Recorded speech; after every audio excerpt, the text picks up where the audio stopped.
Welcome to Executives Unplugged, a show about developing your personal leadership style, getting the most out of your team, and enjoying the ride. I'm Keith Cowing, host and executive coach to CEOs and product leaders. In this episode, I go deep with Siwat Siengsanaoh, co-founder of Recoup, a beverage company that produces healthy and delicious ginger-based beverages. Siwat and I sat down live in Lower Manhattan near the Freedom Tower to discuss his incredible journey from childhood battles to his entrepreneurial spirit and ultimately the success in his current role. Let's jump right into the conversation. Take me to the beginnings of Recoup. How did this start? Sure. So Recoup has always been a concept that's always been in the back of my mind, and it spawns from my childhood healthcare experiences. I spent the first 2 years of my life in a hospital. By the time I was 12, I had 10 major surgeries, one of them being open heart. A lot of my issues were mostly absorption issues, digestive issues. And it was really my mom's ginger teas, ginger tonics that helped me after surgery and after kind of these longer recovery periods that I would have. And so I've always kept that in my mind. Never really understood what I was drinking, but I knew it had ginger in it, if that makes any sense, when I was a kid. Fast forward, I thought I was going to go to med school, ended up finishing undergrad, went and applied to a master's program for physiology, then worked at the hospital I grew up in. While I was a kid, I went back to work there as a physiologist. So I was working full-time and going to grad school part-time. So I was working with kids with heart and lung disease. So it was slightly similar in terms of they had monthly checkups where they would come in to see the doctor every month. They'd have a routine blood test, a bunch of different tests. And then those tests, based on kind of the results, we would work with doctors to see if they need to increase their medicine or decrease their medicine. So that's what I was doing. And while I was working there as a physiologist, I combed through medical research and found that ginger has been known to help with gut health, digestion, muscle soreness, aches and pains, all these different things, which I was kind of like, oh, that makes sense. Kind of thought back to what my mom was thinking, and she had no access to any of those research papers, but it made sense. So I kept that in a book of ideas that I've always had. I have this list of ideas that I've always had and kind of different problems and my imaginary way of solving these problems, at least on paper. And I move up into management and healthcare, and I get pulled into different committees, patient safety, revenue, and all these other things, and started to notice at these committees, you either had a public health degree or an MBA. And I was probably one of the youngest kids at the time. I think I was like 31 at the time. And I realized, okay, I need to figure out what, at least another advanced degree. So at the time, what was going on with Cornell, New York City, Bloomberg's innovation of entrepreneurship, I wanted to apply to business school, and Cornell was the only one that I thought was the best fit for me. All the other business schools were kind of more finance oriented, and I just didn't want to focus on that. So I applied to Cornell's executive MBA program. I got in. And the last semester of Cornell was an innovation semester. And you put your team together, you come up with an idea, and I absolutely fell in love with that. I've always been torn between two different careers. One is starting something, and the other one is this healthcare space, this space of like being healthy and how what I've gone through in my life. So I've always been torn in that. And I worked in healthcare, but then my other 9 to 5 is I started a t-shirt company, I started a magazine, I started a music discovery app back in the day, all these different things that I've always been pulled to. So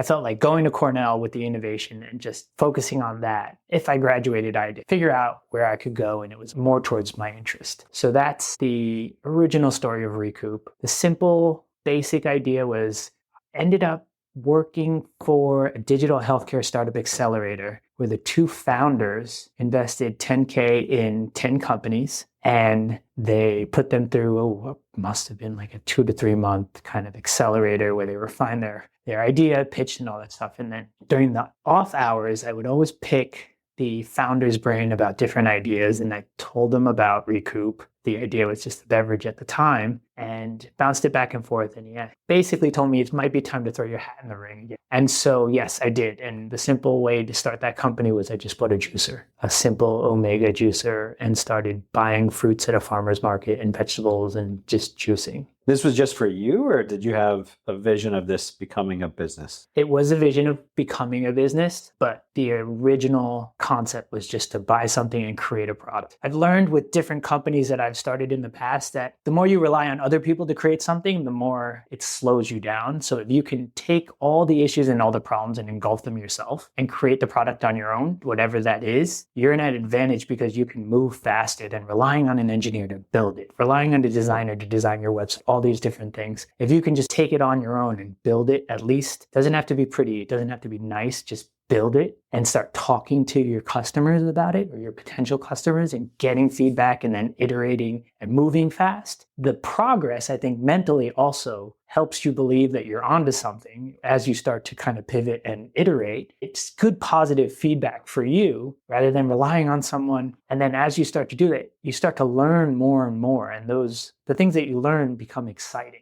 At least I think so. What was the first one you sold?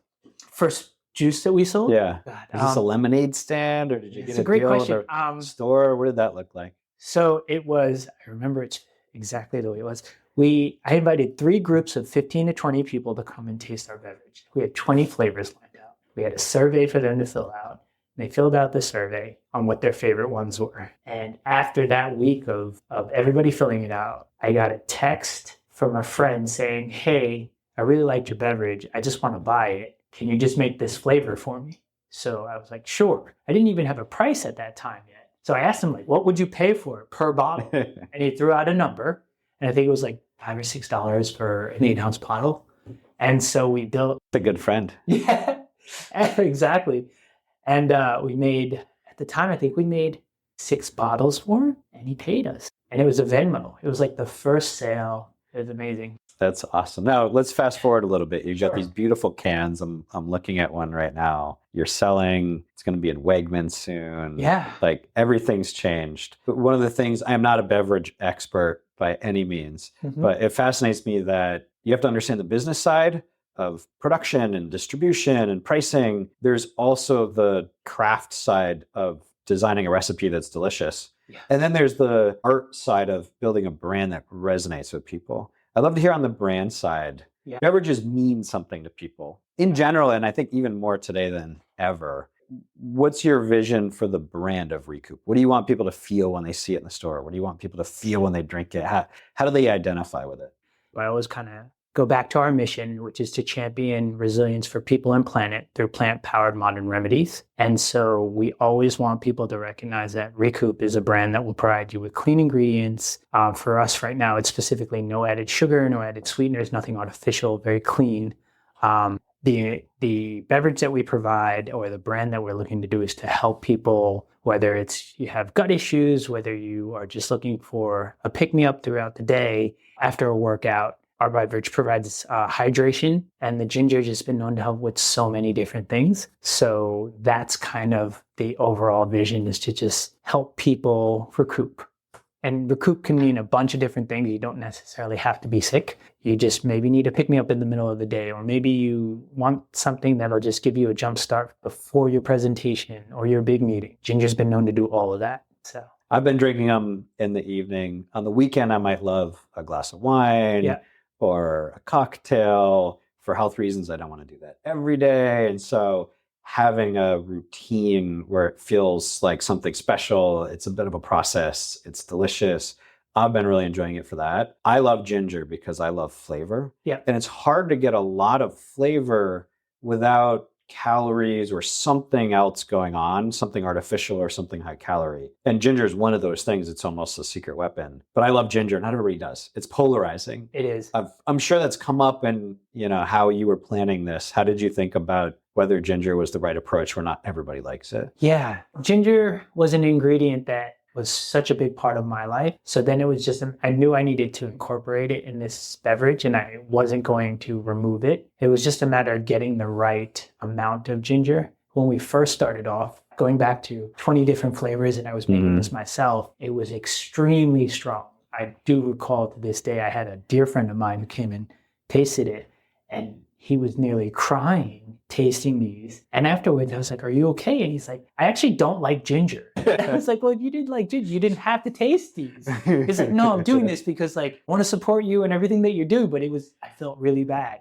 But ginger is an ingredient, and my co-founder and I agree with this, and we'll attest to this based on all the customer development that we've done, is the ingredient that people know, like, understand the taste of. So there's not a lot of new education that you need to provide around ginger. It's not like all these new ingredients coming in. I know mushrooms really big now. Then people are really getting educated to the benefits of mushrooms and beverage and in food and all these things.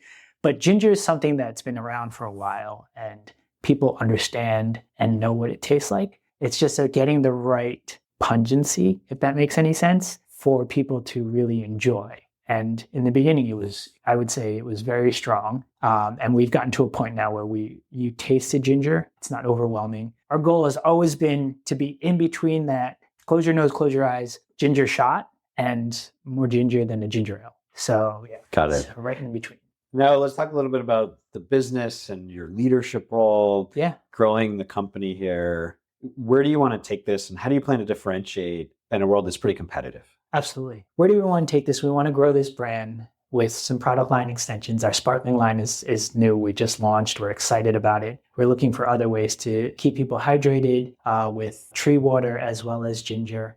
And then ultimately, I believe the goal would be for an acquisition because these beverage companies the larger ones are so big and it's just hard to compete. I think our goal would be ultimately an acquisition. In regards to how we want to do that, we are very focused on regional and staying within the natural chain. And we hope that we can learn a lot working with regional natural chains, working with local distributors, understanding the promotions, the trade spend, the marketing that's involved in all of that, collecting that data, building a story around that, and then going to other regions as a plug and play. That is our goal, and that's how we would like to grow. From a branding standpoint, my co-founder Susan handles a lot of that, and she's great at it. She has the experience. It's really developing a community around our brand, around what our mission is, educating people around that, and really fostering back and forth communication on what we can improve, what they like. Are we filling the needs that they want? But ultimately, our beverage focuses on clean ingredients, no stevia, no added sweetener. We use a local, when I say local, it's a tree water, which is a maple water. Maple water has just as much electrolytes as coconut water, half of the sugar. We get our maple water from upstate New York and Vermont. Coconut water is usually from Brazil, usually from the Philippines or Thailand. And we didn't want a tree water that was we would have to import in and all that type of stuff. So we kept it very local. I grew up in New Hampshire. I'm a big maple syrup fan. Yeah. I'd honestly never heard of maple water, but it sounds amazing and it sure tastes delicious. So it's really interesting. Why aren't other people using that? I don't see it. Yeah, there was a big boom to maple water, probably pre-pandemic. I personally think that a lot of the maple water that is out there just didn't have enough variety. So I think what happened was coconut water just surpassed it very quickly. And when it came to other plant-based waters, people just came in and focused more on coconut water. We provide a tree water for hydration, but our functional ingredient is really the ginger and the prebiotic that we use. What are your business goals for the year? For the year, we'd love to land a couple more regional accounts. We have Wegmans. We'd love to land a Whole Foods. We would love to land a Sprouts at a local region. My co-founder Susan's on the West Coast, so we will be in Erewhon. We will be in Jimbo's, and we hope to land a Mother's over there and really just stay regional and grow there and get the data, build that story. So those are at the end of the year. That's what we would like to do. A lot to do for a small team. Yes. Walk me through that. How do you split responsibilities? How do you hold each other accountable? Yeah. So we operate really lean. Right now it's Susan and I. And Susan is on the West Coast and I'm on the East Coast. And we split our responsibilities in that the sales portion of our responsibilities, we handle our own coasts. So East Coast and West Coast. Susan handles West. I handle the East. Susan handles all the marketing and branding and social media and development on that across Recoup. I handle production, supply chain, a lot of the day-to-day operation stuff. We do weekly check-ins, but our Monday meetings are usually the longest, where we touch base on what we plan on doing for the rest of the week. Wednesday is usually a half an hour brief kind of update. just any roadblocks that we hit and how we can help out. And Friday is usually either a quick call or an email of an update on what we were able to accomplish and what kind of is left in limbo for next week. How often do you meet in person? That's a great question. So we try and do meetings once or twice a quarter in person. Susan used to be on the East Coast. We are actually neighbors, believe it or not. We lived a block away from each other and we didn't know it until we were introduced by a mutual friend from business school. And then once we found that out, we were actually neighbors. But during COVID, her and her then boyfriend, now fiance, now husband, did a road trip to California. He has family over there. And during that road trip, he proposed and they got married and they're out west now. Got it. So in this hybrid world that we're all still trying to figure out, yep. People forget how much change you've been through over the last 4 or 5 years. What recommendations do you have for teams that are building companies, they're remote, trying to maintain that relationship, spend some in-person time, but be really efficient at the same time? I think Susan and I, we do those check-ins, those weekly check-ins. We do it 2 to 3 times a week, but also we try and allot some time where it's not just work, where we just catch up on life in general. We dedicate some time to that, where we will just make a phone call and not talk about Recoup, which is hard for me. But yeah, we just talk about other things, how life is in general. She's out there. The weather's always nicer than it is here out in California. So I always ask about the weather, what she has planned to do, what vacation she's looking to take and things like that. Yeah. During your career, walk me through some pivotal moments that have impacted how you approach leadership. It would go all the way back to when I was working in the hospital. I had a boss who was so instrumental in my growth and really has been a role model for me going forward. He was my boss. His name was Robert Garifano, Dr. Robert Garifano, and he was just amazing. I learned through him what it was like to just be a team player, to stick up for one another, to help each other out. There was nothing that we couldn't do. There was no challenge I felt like that we couldn't tackle. We all helped one another out, whether someone had to lead, the other one filled in, all these different things. Whatever challenges that we faced, we always felt like we could get through it together, which is really important when you're working with kids with heart and lung disease and certain things don't necessarily go your way. But as this team environment, this trust and the way he instilled confidence and belief in all of us was something that I'll never forget. Any specific things that he did that our listeners can take away as tactics they can use with their teams? Yeah. He built the pediatric physiology department at the hospital I was working at from the ground up. And he had all the experience. He knew it front and back. And so when I came in as a new employee, he basically said that within 3 to 4 months, you'll be able to do all these tests on your own. For this beginning period, I want you to observe, pay attention, ask questions, and just really observe. And I think there's so much value in being focused and observing in the beginning when you're learning something new. Don't jump to conclusions and think you know all the things that you know. And I think that in general was something that I've taken with me where in every industry that I've gone to, and even in CPG, where I don't have all the answers, but I've asked questions and I've learned to observe. And he was the first person, I think, that allowed me to be comfortable. And I think this is so important when you're starting something, is to be comfortable in the unknown.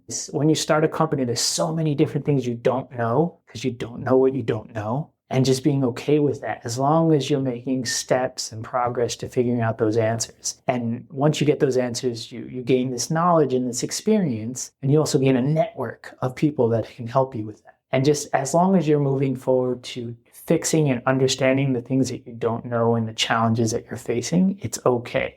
I think sometimes, especially when you're young, when you don't have all the answers and everything is just so much noise, you get anxious and you get frustrated and all these different things, but it's okay as long as you're moving to the right direction to get those answers. And he was the first person to instill that, and I like that. That's an incredible story. How long did you work with him? 11 years. Yeah, it was great.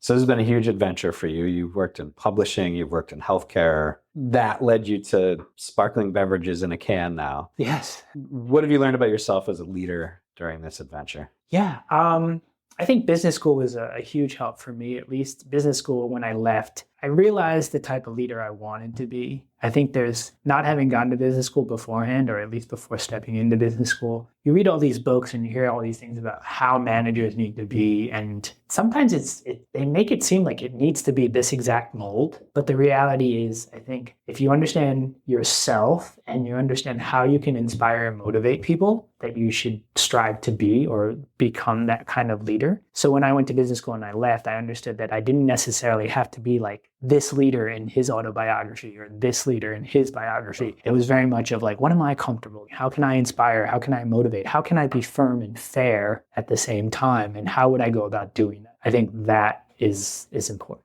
How would you like others to describe you as a leader?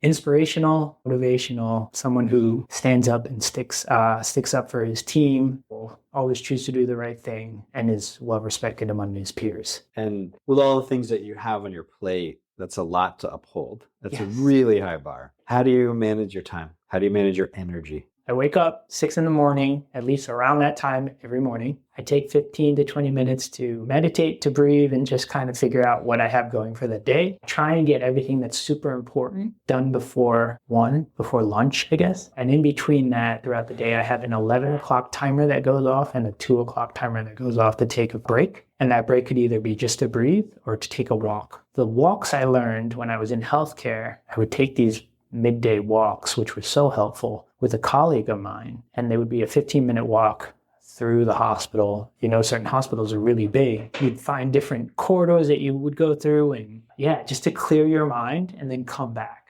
That's been really helpful for me. How often do you do one versus the other?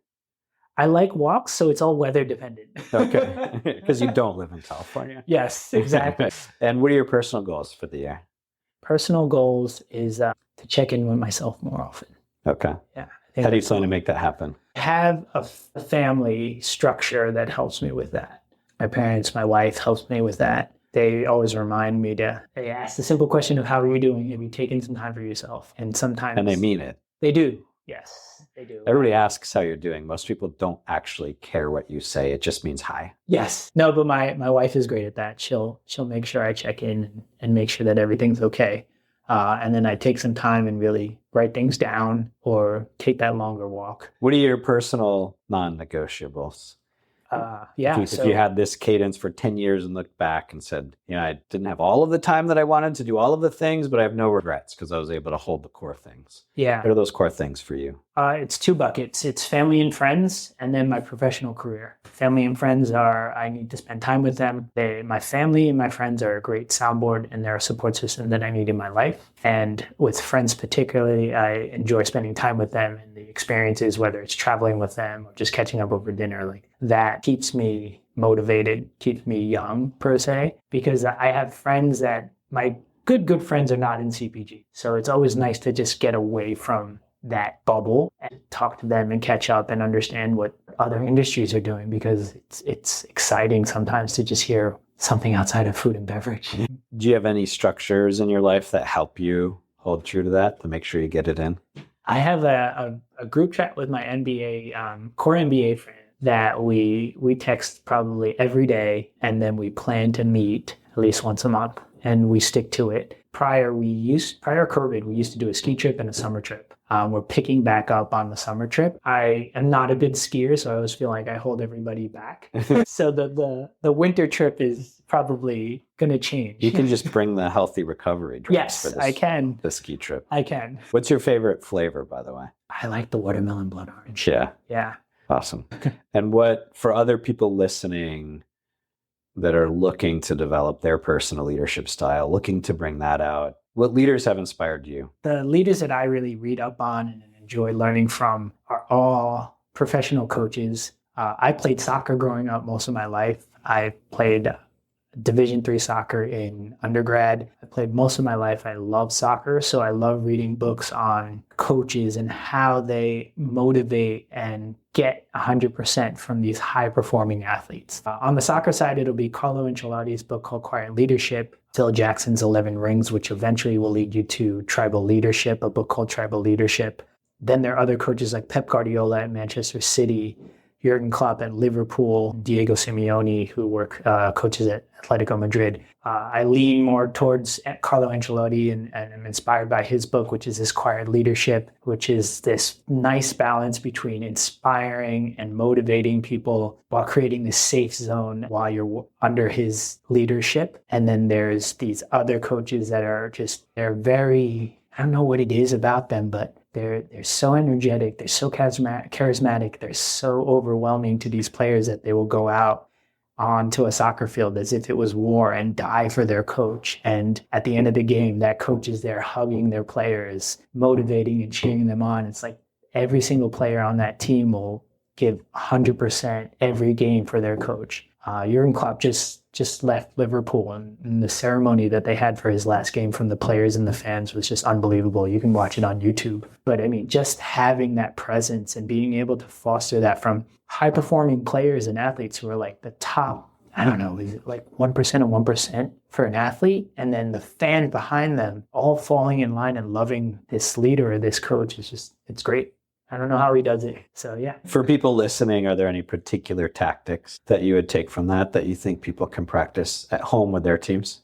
I think transparency is huge. There's this mindset of giving the bad news to an employee or to a player, like you're not playing, can be taken by the player as like, you don't like me. What did I do wrong? And Carlo Ancelotti actually says it's in fact that like, I do like you and I'm telling you that you're not playing is my way of being honest with you, rather than lying to you and not telling you and showing that roster literally 15 minutes before the game. I'm telling you ahead of time because I want you to know so you can set your expectations properly.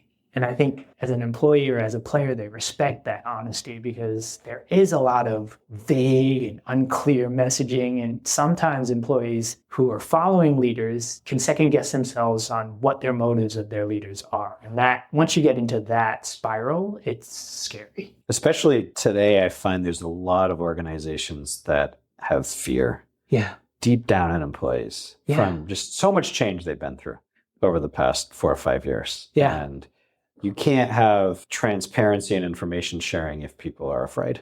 Agreed. And you have to get through that. And building trust is hard. And it really takes authentic leadership day in and day out. But there's no replacement for it. I agree.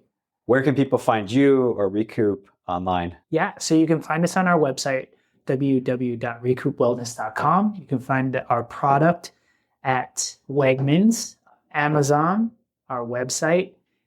You can connect with me on LinkedIn if you want. And our Instagram handle is @Recoup Wellness. Well, we will include those links in the show notes for people. They should definitely try it. I've been drinking Recoup. It's absolutely delicious. Siwat, this has been fantastic. You are inspirational and motivational.